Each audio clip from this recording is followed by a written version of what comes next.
Всем привет! Сегодня у нас в гараже вот такой автомобиль Chevrolet Niva. Машина прям вот свеженькая после того, как все это произошло. Машину даже еще не мыл никто после этого. Мы видим вот эти все царапки, разводы, грязь, которая на ней осталась.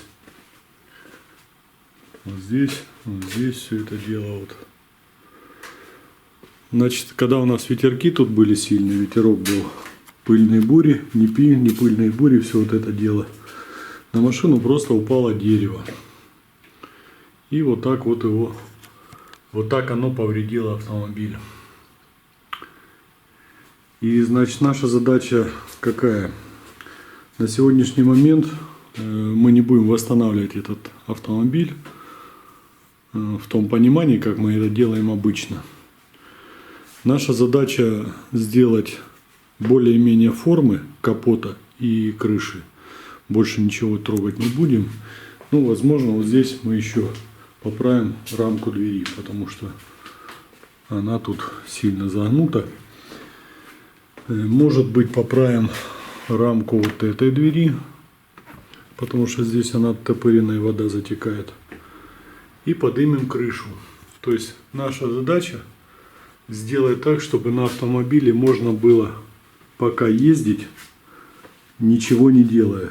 Потому что у хозяина в данный момент нету ни времени, ни средств, ни желания ее восстановить в полном объеме. Его просьба была такая. Значит, сделать так, чтобы автомобиль имел более-менее нормальную форму. И все. Как там будет повреждена окраска, не повреждена, это уже не важно. Главное по минимуму сделать, чтобы более-менее все было нормально, чтобы вот здесь и вот здесь не стояла вода, и вода, чтобы не затекала в салон. И пока он будет ездить. А потом, когда все дела эти завершатся, и тогда уже мы будем, ну, может не мы, может другие люди, будут уже восстанавливать этот автомобиль так, как положено. А именно здесь надо заменить капот. Здесь надо заменить крышу. И здесь надо восстановить, как я вот уже показал. Вот здесь дверь, кромка заломана вся. Вот здесь дверь заломана. Ну и здесь повреждение вот по заднему крылу. Вот так оно все помято-замято. В принципе, дверь багажника здесь открывается вроде бы неплохо.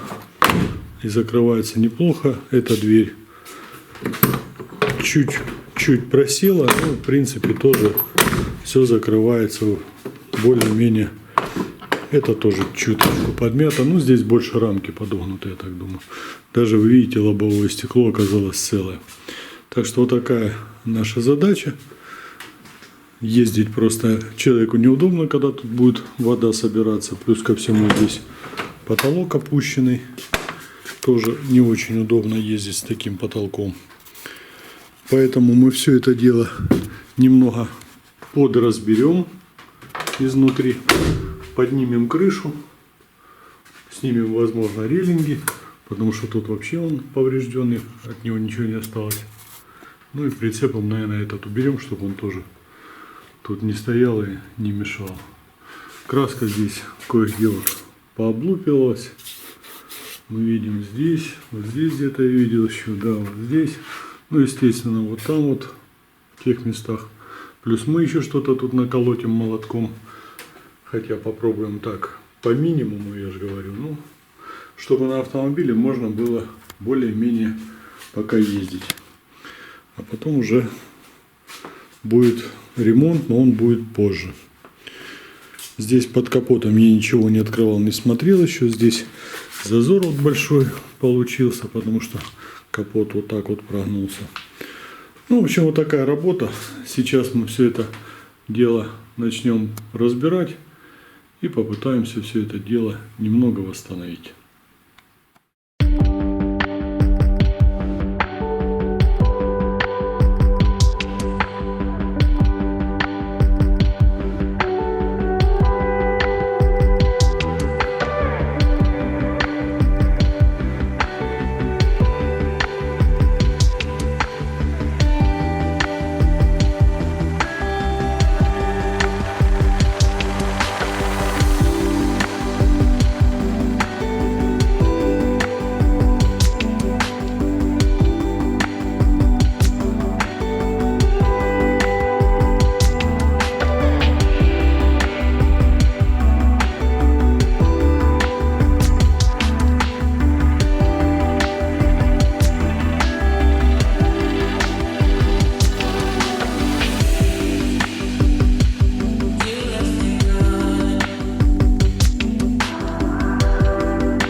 провозились несколько часов, и машина у нас готова. Вот такой получился коряво-беспокрасочный ремонт. Но во всяком случае, хотя бы человеку уже можно будет ездить и не переживать, что на крыше будет стоять вода или снег лежать. Потому что не сегодня-завтра может снег пойти. У нас погода непредсказуема.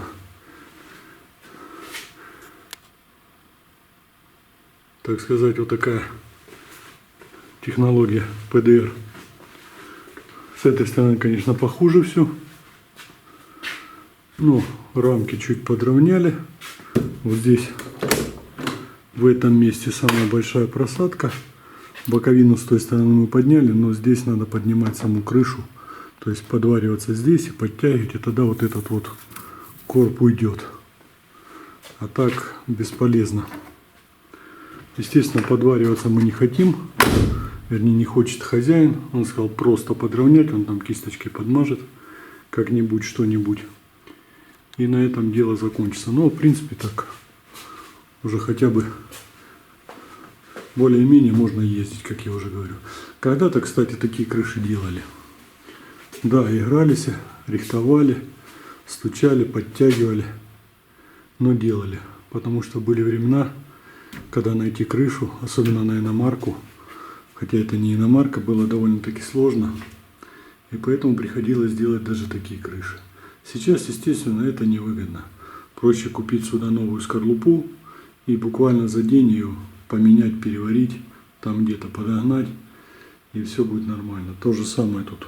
Кинуть новый капот или бэушный, и все.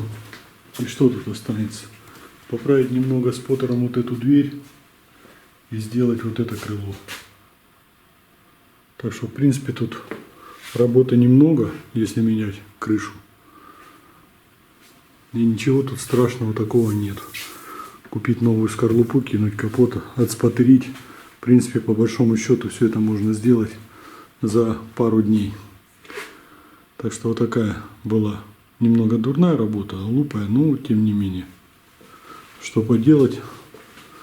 Просто человек решил пока сделать все так. Ну, на этом до новых встреч. Всем удачи, счастья и здоровья. Всем пока.